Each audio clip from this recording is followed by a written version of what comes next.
이번에는 온도와 열평형에 대해서 알아보겠습니다.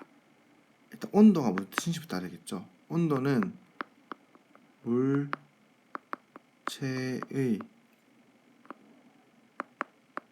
차갑고 뜨거운 정도를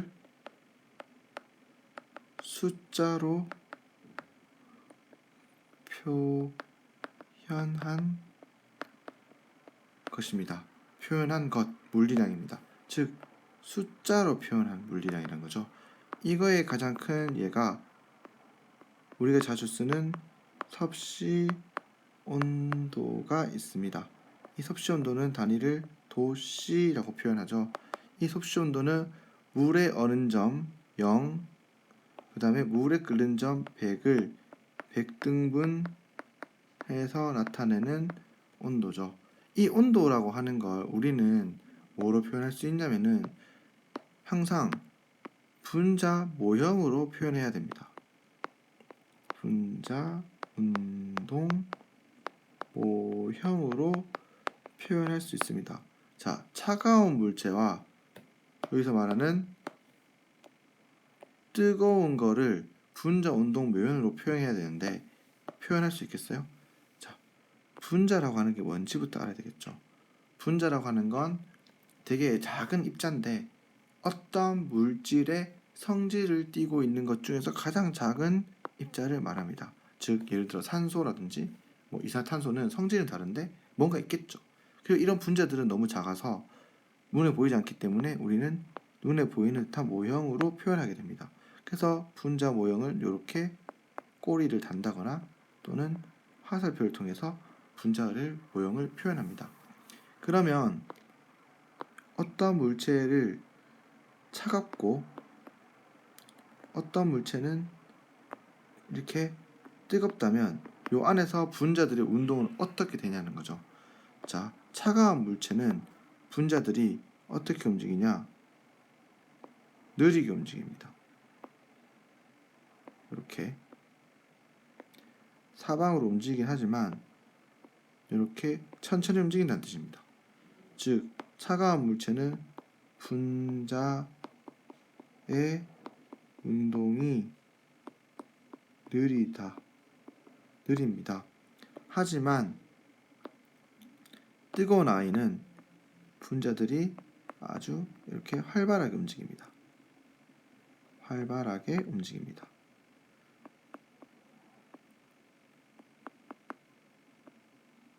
꼬리의 개수가 많죠. 즉 뜨거운 물체는 분자의 운동이 활발하다는 뜻은 빠르다라는 의미입니다. 자, 이게 바로 온도입니다. 온도. 분자들의 온도. 근데 열평형이란 말이 있지 않습니까? 열평형에 대해서 알아보려고 하면 만약에 이 차가운 물체와 뜨거운 물체를 이렇게 접촉시켰다고 합시다. 우리 수업 시간에 한 건 차가운 물과 뜨거운 물을 담궜을 때 온도의 변화를 알아봤었지 않습니까? 즉 이렇게 세로축은 온도 도시고 가로축이 이제 시간이죠. 우리는 분으로 이렇게 되죠, 그렇죠? 오랜 시간 동안 지켜봤을 때 이 그래프 어떻게 되냐는 거죠. 뜨거운 물체는 온도가 떨어지기 시작해서 서서히 완만해지고 차가운 물체는 낮은 온도에서 서서히 증가해서 이렇게 되겠습니다. 그래서 결국엔 아주 오랜 시간이 지나면 이렇게 온도가 같아진다는 뜻입니다.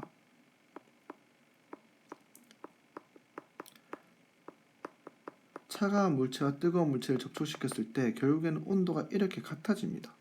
그렇죠? 우리 이렇게 되는 걸 우리 열평형에 이르렀다, 열평형 상태에 도달했다라고 표현하는 겁니다. 즉 열평이라고 하는 것은 온도가 다른 두 물체를 접촉시켰을 때 같은 온도에 도달하는 상태를 말합니다. 오랜 시간이 지난 후에. 자, 그러면 이것을 분자 모형으로도 표현할 수 있겠죠. 자, 분자 모형으로 표현하게 되면 이렇게 되겠죠. 차가운 물체와 뜨거운 물체를 접촉시켰을 때 분자들의 운동 모양은 결국에는 이렇게 최후 상태에서는 온도가 같아졌으니까, 그쵸? 온도가 같아졌으니까 분자들의 운동이 같을 거라는 걸 알 수 있습니다. 그쵸? 이렇게 같습니다.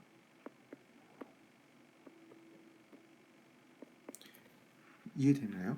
자, 그러면 이 과정에서 도대체 무슨 일이 일어난 거냐는 거죠. 자, 무슨 말이냐?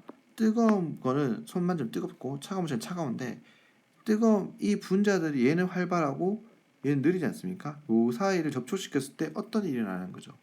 활발한 애가 얘한테 뭔가 줄 것 같지 않나요? 그쵸? 얘는 빠르고 얘는 느린데 계속 부딪히면서 무슨 어떤 형태로든지 에너지를 줬을 겁니다. 에너지.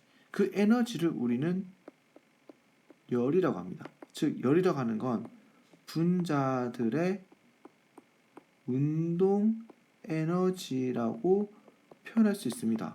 즉, 열이 가지고 있다는 건 분자들이 운동 에너지가 많다는 뜻이고, 열이 없다라는 건 분자들의 운동 에너지가 작다는 뜻이 되겠죠.